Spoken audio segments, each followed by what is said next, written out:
The vertical slice. It's a term. Applied to video games, it means to showcase all elements of your game in one scene. Basically, it's asking you to demonstrate the themes and mechanics of what your game's got in the most concise and condensed segment you've got.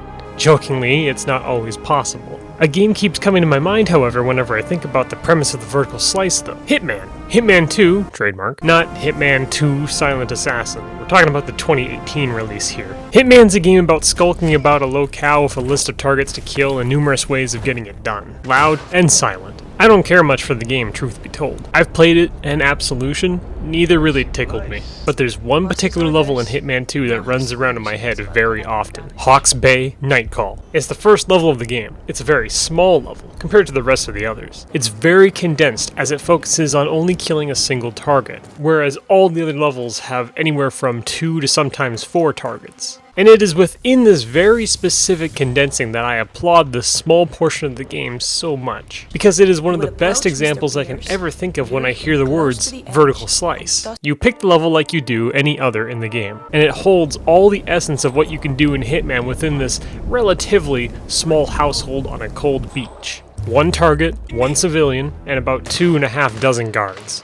You will be taught the controls, you will learn of hazards in the environment, you'll discover disguises, weaponries, tools, interactions, you learn of the story, you learn of how to get results. You will find out just how many ways you can hit a man here. The game lets you discover this pretty organically. Your objective is in the top left, just says to kill Alma. Cool. Well, you start with a gun in your pocket, fiber wire as well, classic. You don't want to get caught though. That means more trouble. Maybe you'll just wait. Then you hear dialogue. There's a side story here unfolding. It's all unimportant to you, it doesn't matter. But it matters to the ones around you. You let it unfold. You follow along in their footsteps. You wait it all out, waiting for the right moment, then you find it. Then, you execute. You exfiltrate. You have some obstacles on your way out. You hear more things. You get alerted to it. You solve the issue. You escape. All in this teeny little package you've experienced what this game is going to deliver you from here on out. And it keeps to this formula pretty cohesively. It's why I find this first level so impressive, because it manages to contain all the essence of the game within something you can finish in about under an hour, but can gleefully experiment with in over 10 more.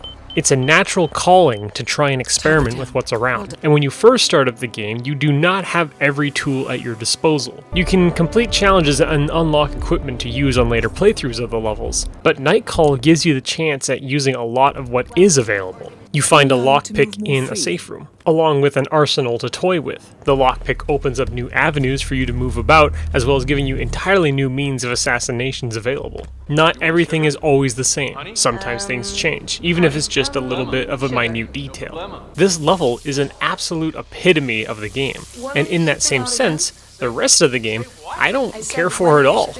Really. What is super compacted and digestible in here is strewn about and much more open, though a lot more empty in the later levels.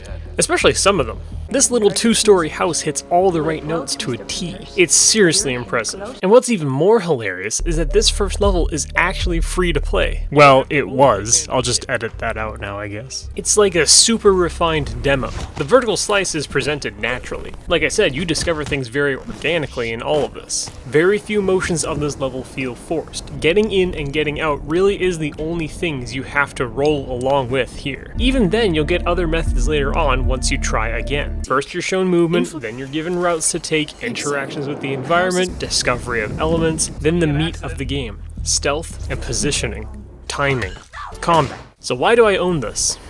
Well, it's definitely not for the rest of the package. I'm not a huge fan of these games, in their older iterations or even these new ones. As I said, had I known I could have just played this level by itself, I would have and probably left it at that. Or I might have played it first and then I bought the game, I don't even quite remember. But what I'm saying is, I don't care for the rest. Hence why I'm not even bothering to show any footage of it. Hitman is not a game that means much to me, nor speaks much about me either. If I wanted a game more about stealth, I'd be playing Metal Gear Solid. If I wanted a game more about assassination, maybe Dishonored instead?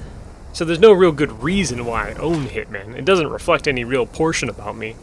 Though I don't deny I enjoyed the opportunity with Nightcall to add to the game design lessons in my head. Target down. Well done, 47. It's one I think back to very often.